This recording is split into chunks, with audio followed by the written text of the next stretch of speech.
कभी सोचा है कि कोई भी कोड शब्दों को कैसे समझता है या फिर चीजों को कैसे ऑर्गेनाइज करता है? ये सब डेटा की भाषा से शुरू होता है और आज हम उसी भाषा के दो सबसे जरूरी शब्द सीखने वाले हैं, स्ट्रिंग्स और लिस्ट्स। ये हर प्रोग्रामर के टूलकिट का आप कह सकते हैं सबसे अहम हिस्सा हैं। जरा सोचिए, एक कंप्यूटर जो असल में सिर्फ 0 और 1 की भाषा समझता है, वो हमारे लिखे हुए टेक्स्ट को, हमारे वाक्यों को कैसे प्रोसेस कर पाता है, या फिर वो एक शॉपिंग लिस्ट को कैसे याद रखता है। यहीं पर दोस्तों स्ट्रिंग्स और लिस्ट्स की एंट्री होती है। तो ठीक है, चलिए इस पहेली को सुलझाते हैं।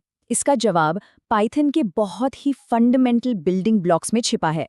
हम ये समझेंगे कि प्रोग्राम्स इन्फॉर्मेशन को स्टोर कैसे करते हैं, उसे ऑर्गेनाइज कैसे करते हैं और फिर उस पर काम कैसे करते हैं।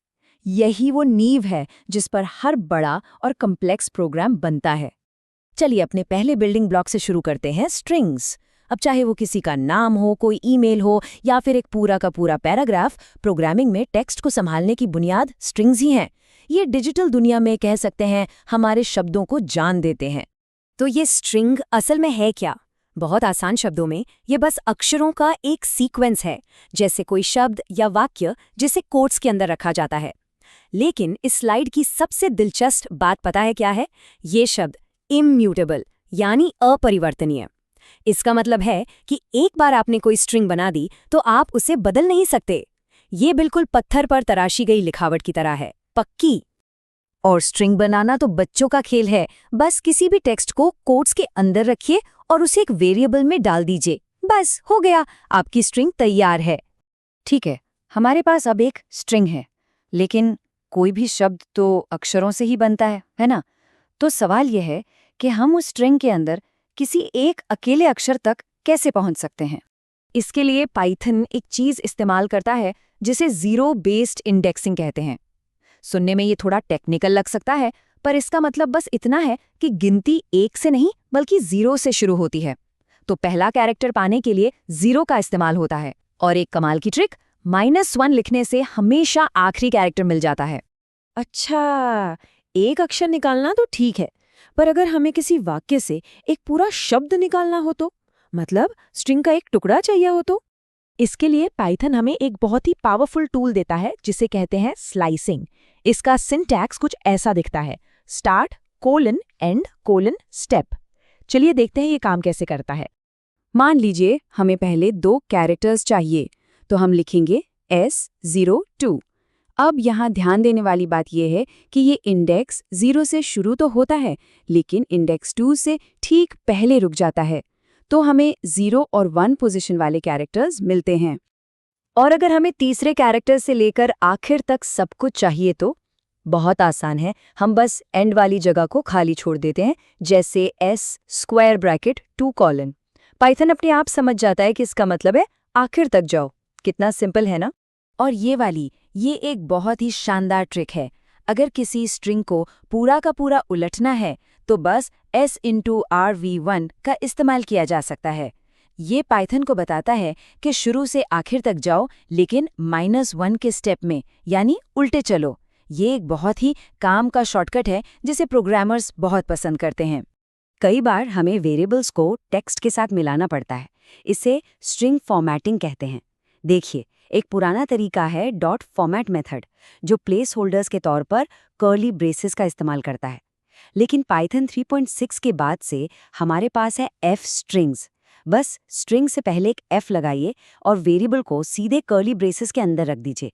ये पढ़ने में बहुत ज़्यादा साफ और आसान है। तो हमने ये देख लिया कि स्ट्रिंग्स टेक्स्ट के लिए कैसे काम करती हैं। लेकिन अगर हमें सिर्फ टेक्स्ट नहीं बल्कि नंबर्स, शब्द या किसी भी तरह की चीज़ों का एक कलेक्शन बनाना हो तो क्या? यहीं पर हमारा दूसरा बिल्डिंग ब्लॉक यानी लिस्ट्स काम आती हैं। इन्हें समझिए हमारे डेटा के लिए लचीले कंटेनर की तरह। लिस्ट बस आइटम्स का एक कलेक्शन है जिसे स्क्वायर ब्रैकेट्स के अंदर रखा जाता है, और यहीं पर स्ट्रिंग से सबसे बड़ा फर्क आता है। लिस्ट्स म्यूटेबल होती हैं, यानी परिवर्तनशील। मतलब एक बार लिस्ट बन गई तो उसके बाद भी आइटम्स को जोड़ा, हटाया या बदला जा सकता है। चलिए इसकी कुछ खास बातें समझते हैं। सबसे पहले लिस्ट्स ऑर्डर्ड होती हैं, मतलब हर आइटम की अपनी एक तय जगह होती है। दूसरा, वे म्यूटेबल हैं, जैसा हमने अभी बात की, उन्हें बदला जा सकता है। तीसरा, वे डुप्लीकेट्स को अलाउ करती है, तो एक ही चीज लिस्ट में कई बार आ सकती है। और चौथा, वे हेट्रोजीनियस है, मतलब एक ही लिस्ट में आप नंबर, टेक्स्ट और दूसरी तरह का डेटा सब कुछ एक साथ रख सकते हैं। और ये स्लाइड म्यूटेबिलिटी को एक्शन में दिखाती है। देखिए, हम किसी भी आइटम को उसके इंडेक्स का इस्तेमाल करके चुन सकते हैं, बिल्कुल स्ट्रिंग्स की तरह, और उसे बस एक नई वैल्यू दे सकते हैं और बूम, ओरिजिनल लिस्ट सीधे बदल जाती है। अब क्योंकि लिस्ट्स को बदलने के लिए ही डिज़ाइन किया गया है, पाइथन हमें उनके साथ आसानी से काम करने के लिए कुछ बने बनाए टूल्स का सेट भी देता है, जिन्हें मेथड्स कहा जाता है। चलिए कुछ सबसे काम के मेथड्स पर एक नज़र डालते हैं। डॉट अपेंड से लिस्ट के आखिर में एक नया आइटम जुड़ जाता है। डॉट इंसर्ट से आप किसी भी जगह पर एक आइटम डाल सकते हैं। डॉट सॉर्ट से लिस्ट को तरतीब से लगा देता है और डॉट रिवर्स पूरी लिस्ट को पलट देता है। ये कुछ ऐसे टूल्स हैं जो रोजमर्रा की कोडिंग में बहुत काम आते हैं।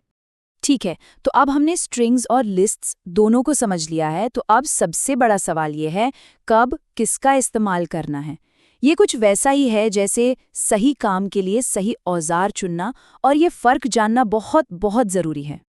तो सबसे बड़ा, सबसे मुख्य अंतर ये है, स्ट्रिंग्स अपरिवर्तनीय हैं, इम्यूटेबल, वो फिक्स्ड होती हैं, टेक्स्ट डेटा के लिए एकदम परफेक्ट। दूसरी तरफ लिस्ट्स परिवर्तनशील हैं, म्यूटेबल, मतलब लचीली और डायनामिक, ऐसे कलेक्शंस के लिए बेहतरीन जिन्हें आपको बाद में बदलना पड़ सकता है। और ये एनालॉजी इस पूरी बात को बहुत खूबसूरती से समझाती है। एक स्ट्रिंग एक पत्थर पर लिखी इबारत की तरह है, स्थायी, पक्की, और एक लिस्ट बिल्डिंग ब्लॉक्स के एक सेट की तरह है, जिसे आप जब चाहें इधर-उधर कर सकते हैं, कुछ हटा सकते हैं या कुछ नया जोड़ सकते हैं। तो स्ट्रिंग्स और लिस्ट्स की इस समझ के साथ किसी के भी पास पाइथन में प्रोग्रामिंग शुरू करने के लिए दो सबसे ताकतवर और बुनियादी औजार आ चुके हैं। तो बिल्डिंग ब्लॉक्स अब हाथ में हैं। असली सवाल तो ये है कि इनसे बनाया क्या जाएगा।